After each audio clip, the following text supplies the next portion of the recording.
न्यायासाठी मराठी माणूस मुंबईत नाही तर सुरत गुवाहाटीला जाणार का? उद्धव ठाकरेंचा एकनाथ शिंदेंना टोला। मनोज जरांगेंकडून उपोषणाची घोषणा, मागण्यांची अंमलबजावणी होत नाही तोपर्यंत आंदोलन, मनोज जरांगेंचा सरकारला इशारा। मराठा समाजासाठी शेवटपर्यंत लढणार, आरक्षणाचा गुलाल पडल्याशिवाय हटणार नाही, मनोज जरांगेंची घोषणा। आंदोलनाला गालबोट लागू देऊ नका, मुंबईकरांना त्रास देऊ नका, जरांगेंचं आंदोलकांना आवाहन। मनोज जरांगेंची मागणी, ओबीसींचं आरक्षण संपवणारी, लक्ष्मण हाकेंचा जरांगेंवर निशाणा, ओबीसीतूनच आरक्षणाची मागणी बेकायदा असल्याचंही विधान।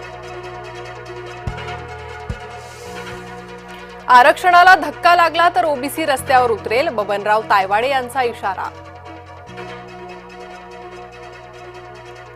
इतर आरक्षणाला धक्का न लावता मराठा आरक्षण देण्याची भूमिका, मराठा उपसमितीचे अध्यक्ष विखे पाटलांची प्रतिक्रिया, तर सरकारचे शिष्टमंडळ जरांगेंची भेट घेण्याची शक्यता।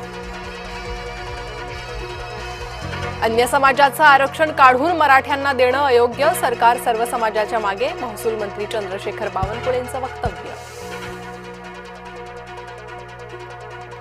जरांगेंच्या खांद्यावर बंदूक ठेवून राजकारण केलं जातंय, संजय राऊतांचा महायुतीला टोला। शिंदे समितीनं वेळोवेळी चांगले निर्णय घेतले, शिल्लक बाबी पूर्ण केल्या जातील, दीपक केसरकरांची माहिती। आरक्षणासाठी मुख्यमंत्र्यांकडून न्याय तर विरोधक भूमिकाहीन, केशव उपाध्यायांची महाविकास आघाडीवर टीका। केंद्रीय गृहमंत्री अमित शहा आज महाराष्ट्र दौऱ्यावर, लालबागच्या राजासह अन्य गणपतींचं दर्शन घेणार। बिहारमध्ये काँग्रेस आणि भाजपमध्ये राडा, दोन्ही पक्षांच्या कार्यकर्त्यांकडून दगडफेक, पंतप्रधान मोदींबद्दल केलेल्या अपशब्दावरून भाजपा आक्रमक। जालन्याच्या गाडेगव्हाणमध्ये कार विहिरीत कोसळून 5 जणांचा मृत्यू, मॉर्निंग वॉक करणाऱ्यांना वाचवताना कारचं नियंत्रण सुटलं। पावसामुळे यवतमाळ नांदेडमधील शाळांना सुट्टी, पावसामुळे नद्यांच्या पाणी पातळीत वाढ, सतर्कतेचा इशारा।